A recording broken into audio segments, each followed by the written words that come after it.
Hello, welcome to this edition of Cardinal Clips, and we're here with Sarah Hicks, who's the principal conductor for pops and presentations with the Minnesota Orchestra. Sarah, welcome to Willmar.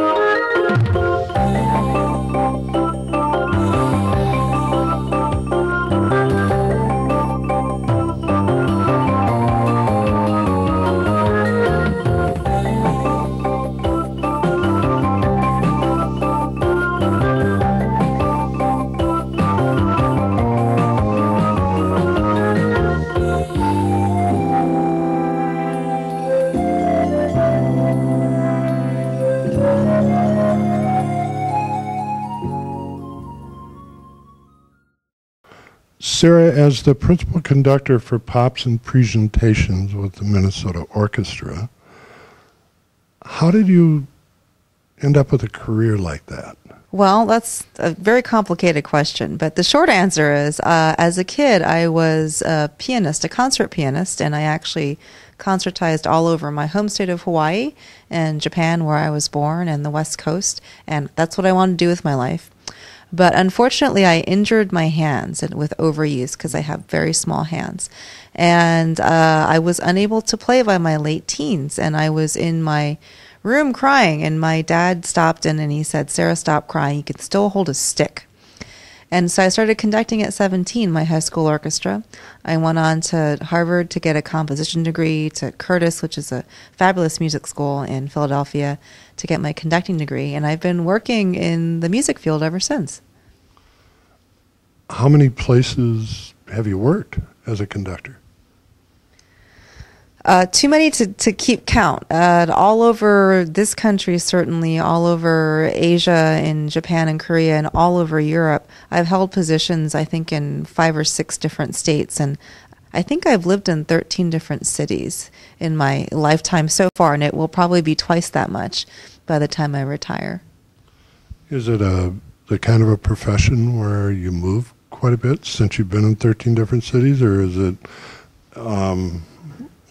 kind of on the step up? You start out with a small orchestra and work your way up to the Minnesota Orchestra, or just kind of wondering? Well, it's an itinerant lifestyle. We work on contract, and usually they're 3 to 5 years long. So you'll probably see me moving all around a lot. And it is also a process of you keep moving up, finding a new position, and I guess conduct a great deal. So I always joke that I live on Delta Airlines and in no city in particular, and that's what it feels like sometimes. As you were that 17-year-old girl who couldn't play the piano anymore, are you sad, happy? Are you glad you made the transition? I'm sure it was difficult. Well, at the moment, I was really sad, as you can imagine. But in the end, I think it's a case in which a window closes and a door opens, because it was a greater door of opportunity. And I think it better uses all my skills. And I think in the end, it's much more fun. As a conductor, you get to work with big groups of people and travel and sort of be in charge. As an instrumentalist, you have to sit and practice for hours and hours alone. And I think it's a lonelier lifestyle in a way. So it worked out pretty well for me. How did you end up coming to Willmar? Kind of the big time meets the small city kind of a process? Well, this is the second iteration of our Common Chords program. We were in Grand Rapids in October of last fall. And really, we wanted to bring this wonderful world-class orchestra to a community in our state, because this is our state, we're the Minnesota Orchestra, and to be able to interact with the community and not just play a concert, but really be in the community, go into the schools, go into the hospitals, go to the market, go to the VFW, meet people. And so by the end of the week, when we look down from the stage into the audience, we have new friends there. And I hope the same thing for people in the audience looking up at the stage, that they feel like they have new friends on stage. And how have you found students at Willmar Senior High School? I understand you played with the orchestra program and our band. What do you think? Oh, the kids did a wonderful job. We were at the middle school yesterday. You have a wonderful music program, and I think music programs are so important, a part of a young person's education, because they literally teach you how to play well with others. It's a really important life skill, and to see a vibrant music program, very important in a young person's life, and it teaches you an international language and makes you a good citizen of the world. So I'm glad to see it thriving here. Are there many places that you've worked that have, I think we have a quality band program and a quality orchestra program that have both of those that you've seen at a high school this size or a district this size? I'm always pleasantly surprised that even though people say that, funding is being cut for schools and music programs are the first to go, that many places, particularly smaller communities, do still have those programs and really dedicated teachers. And I think that's really key. But it's really special to see them really face to face and to interact with the kids and watch our quartet play for them and see the delight on their faces. And we hope that we're inspiring them in some way, that they go back and tell their parents and the parents spread the word that this is a really worthwhile thing. Well, I hope they do too, because it is a worthwhile thing. We've had an orchestra program in Willmar for almost 80 years, so it has a long story, kind of a storied history. I've always enjoyed watching directors, and I have to ask you, what does it feel like when you're up there with the stick in your hand and you have all that power? What's that feel like for you? It's a lot of responsibility, but I think of it as I am the vessel through which information has to go out to the orchestra, which then has to transmit to the audience.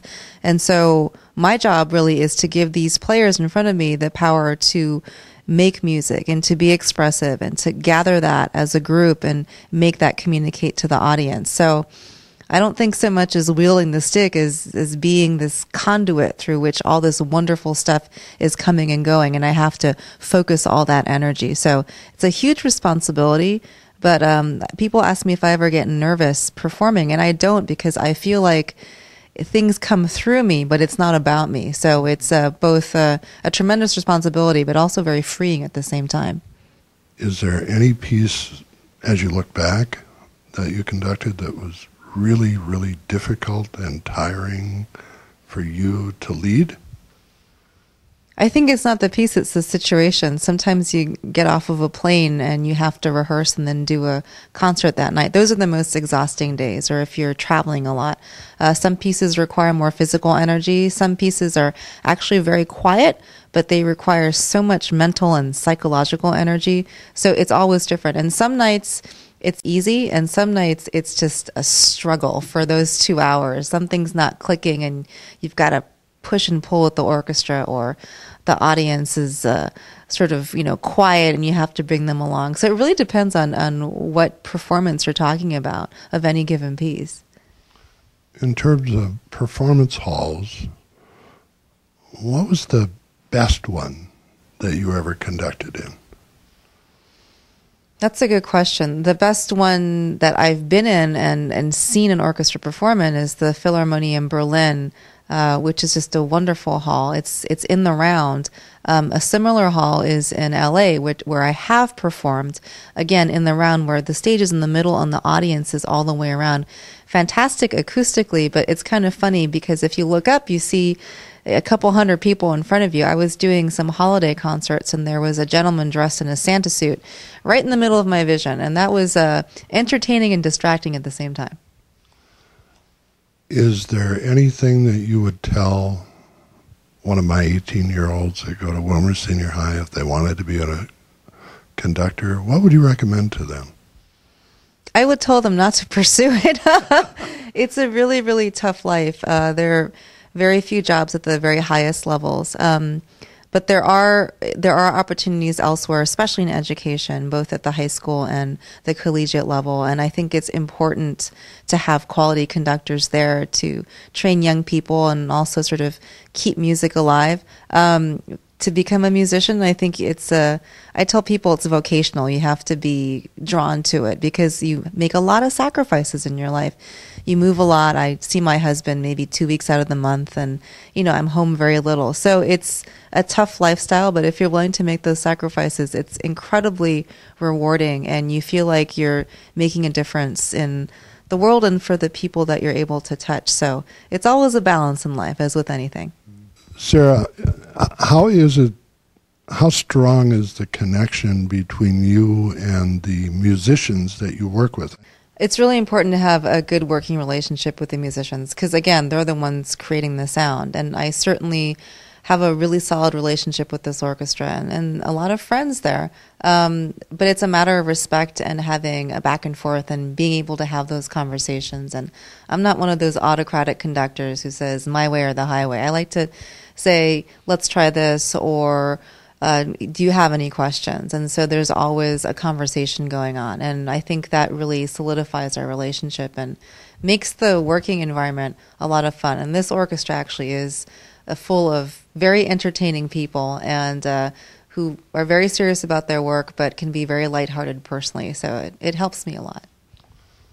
How long is the career of a conductor? You've heard stories about 80-year-old people conducting. Is that what Sarah Hicks wants, to be 80 and conducting? I think conductors are like wine. We improve with age as our knowledge deepens and we become even greater musicians. And we're physically able to because we're not using the small muscles that instrumentalists use. And I think conductors live a long time because we get a lot of cardio, and so we're actually quite healthy. But my dream really is this is a bit morbid, but to die working on the podium, to finish conducting. My fantasy is Bach's great St. Matthew Passion, and after the last great chorus to have a massive coronary and keel over. I mean, what a way to go. Be dramatic, and it would sort of fulfill a fantasy of mine. Where do you want to end up? It's not so much of a place as an ideal of what I want to do for myself. I'm a musician, but I also produce, I arrange, I script. There's an element of acting of what I do on stage when I'm hosting a show. So it's to find a career that utilizes all of those activities. I actually do a lot of TV and radio, which I really enjoy, and to really incorporate that into what I do. So to find this career path, which is not just about conducting, but about other things as well. So it's not so much as which position it is, because that position doesn't exist yet in the world. But I think you have to create and forge your own paths, and things are changing so much in the music world, and I always like to be on the forefront of that. And as General Eric Shinseki once said, if you don't like change, you'll like irrelevance even less, and I hope never to be irrelevant. Sarah, thank you so much for being with us. I've really enjoyed it. I hope you enjoyed your time in Willmar, too. Thanks for having us here. It's been a wonderful community. We've had a wonderful time.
Please stay tuned for the second half of our show as Michelle Suter, the orchestra director at Willmar Public Schools, interviews two members of the Minnesota Orchestra, Chuck Lazarus, the trumpet player, and Peter McGuire, who plays the violin. I hope you enjoy it.